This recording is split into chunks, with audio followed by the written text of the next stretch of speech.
Hello everybody, this is the GoldenLockPicker and I'm back at you here with another lock on the bench today. What I have for you guys today is not something you would normally expect on the bench as of late, but I wanted to do this because I needed to revisit this because I have recorded the R70, Brinks R70, but I have not recorded the Brinks R80. And I've actually had this in the stack for a while. What got me to thinking about this is I have a subscriber who was kind of just having a little bit of trouble getting into one of these. I believe they have the R70, and for me, I'm able to get through these pretty easily. And it got me to thinking, like, how do you get to the point you can kind of like give some useful or helpful information to somebody who just they're at that point where, hey, they hit a wall with a particular type of lock. And the reason I find that interesting is because sometimes the things that we do in the videos don't always break down what we're doing very well.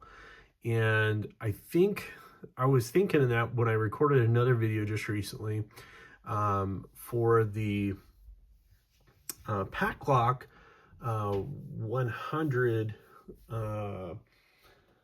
Yeah, I'm trying to remember. I think it's the 100G. Let's take a look here real quick. Yeah, it's the 100G. And one of the reasons I wanted to point that out is in that video, one of the things I did before I turned on the camera, I literally received that lock the same day I recorded that video, and I was able to open it same day. I kind of just went through my normal routine of stuff. And, you know, I'm pretty much for the most part self-taught aside from whatever information I find on YouTube.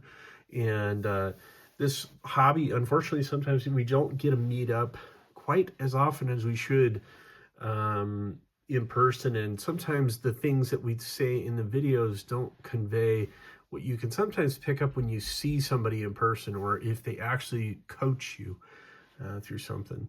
So what I did when I first got that lock, and it may sound strange because it is a green belt level lock, not this one, but that Padlock, is I picked up the lock, and the first thing it is, I went with a bottom and keyway tensioner, and then I tried to rake it.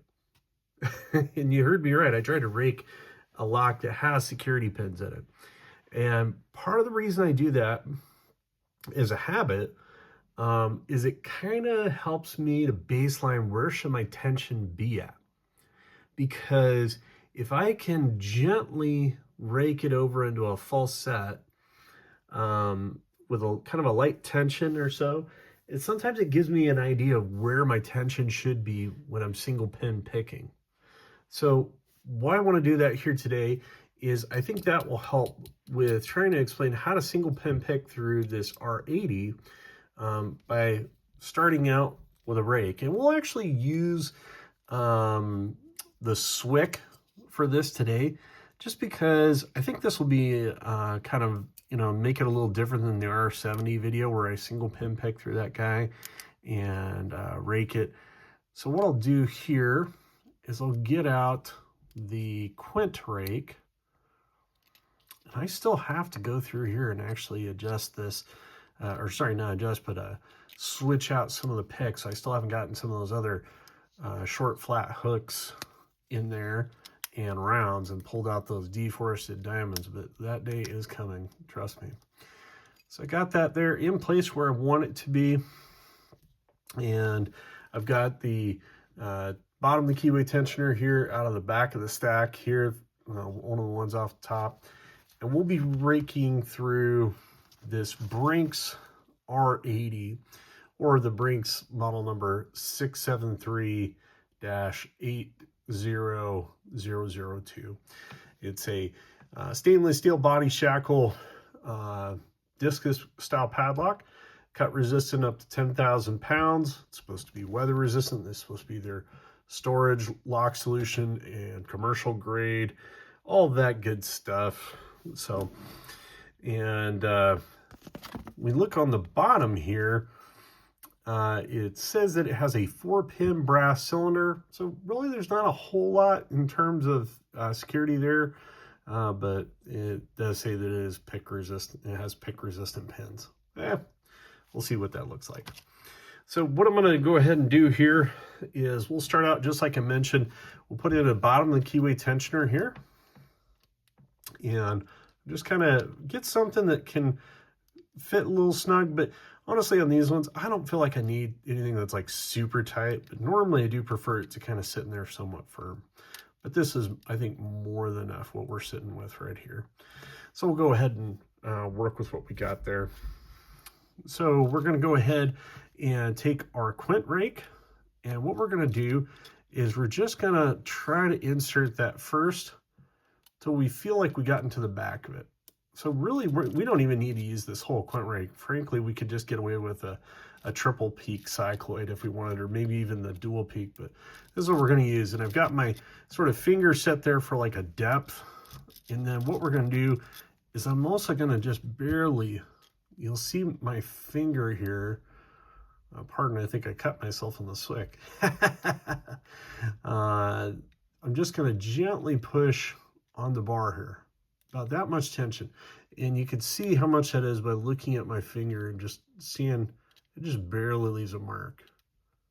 So if you're going real heavy like that, you're going to see that leaves a pretty deep mark there. So I'm just going barely to the point that it's like I could actually take this rake and slip it between my finger and this tensioner here. So I could take that pick, just gently slide it between, and my finger just barely moves out of that way because there isn't a whole lot of pressure there. Now, if I'm pressing in really hard, I would not be able to do that. It's going to stick into my finger because my finger's gouged into that thing. So that's what we're going to go with. We're going to go with a very light tension, and just going to start raking back and forth on this guy. And that should hopefully get us that open, just like we saw there. There's that R80 flipped over. And let's go back and do that again. So one of the things I'm doing again is I'm limiting the depth to what I need, since it's only a 4-pin lock. So I could use probably maybe a shorter rake. I used to use the Sparrow's worm rake quite a bit for that, or their wave rakes. I love their wave rakes. So you don't have to use exactly what I'm using here, but I do like this tool, so I'm using what I have. And I'm just limiting the depth by adjusting my finger here.